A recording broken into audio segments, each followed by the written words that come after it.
ஹரே கிருஷ்ணா. ஓம் நமோ பகவத்தே வாசுதேவாய. ஹரே கிருஷ்ணா. ஸ்ரீமத் பகவத்கீதை அத்தியாயம் 3 கர்மயோகம் பதம் 14. அன்னாத் பவந்தி பூத்தானி பர்ஜன் யாத்தன்ன சம்பவக யக்ஞாத் பவதி பர்ஜன்யோ யக்ஞக கர்ம சமுத்பவக. டிரான்ஸ்லேஷன்: மலைகளால் தோற்றுவிக்கப்படும் தானியங்களாலேயே எல்லா ஜீவன்களின் உடல்களும் வாழ்கிறது.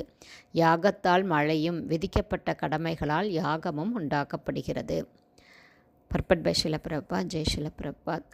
பகவான் இதில் என்ன சொல்கிறார் அப்படின்னா, பகவானால் நியமிக்கப்பட்ட தேவர்கள் இந்திரன், சந்திரன், வருணன், அக்னி இவர்களுடைய மேற்பார்வையில் எல்லாமே இந்த உலகத்துக்கு தேவையானவை, அதாவது காற்று, நீர், ஒளி, வெப்பம் எல்லாமே நமக்கு கிடைக்குது. ஸோ அவங்கள திருப்தி பண்ணுறதுக்காக எல்லா யாகங்களும் செய்யணும். அந்த மாதிரி யாகங்கள் செய்யும்போது அதனால் திருப்தி அடையக்கூடிய தேவர்கள் மழையை தருவார்கள், தானியங்கள் விளையும். அப்போ அந்த தானியங்களை கொண்டு அவர்களுக்கு யாகங்கள் செய்யணும். இதுதான் யாக சக்கரம். அப்போது அந்த மாதிரி செய்யும்போது, யாகங்கள் முறைப்படியாக செய்யும்போது தேவர்கள் திருப்தி அடைவார்கள். இதுதான் விதிக்கப்பட்ட கடமைகள். அப்போ அந்த மாதிரி நாம் வழிபாடு செய்யும்போது படிப்படியாக நம்மளால் ஆன்மீக நிலைக்கு உயர முடியும். மேலும் இங்கே பகவான் என்ன சொல்கிறாரு அப்படின்னா, யாகங்களால் இறைவனை திருப்தி செய்ய முடியும். யக்ஞ புருஷர் அல்லது எல்லா யாகங்களின் ஆளுநர் அப்படிங்கிறது பகவான் ஸ்ரீகிருஷ்ணர்.